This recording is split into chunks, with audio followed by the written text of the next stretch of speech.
scriento.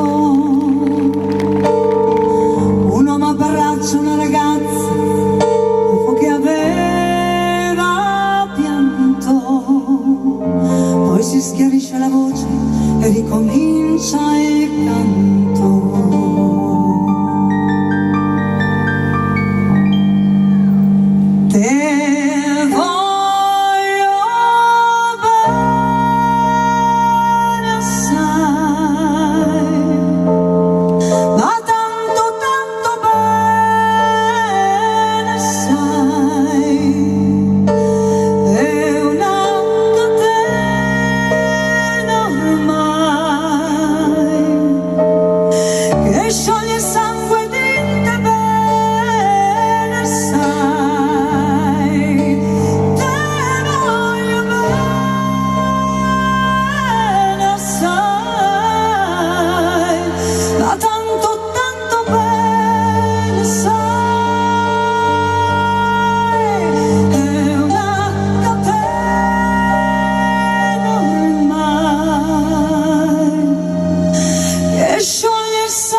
Signore e signori, questa è la grande voce di Rossella Ferrari!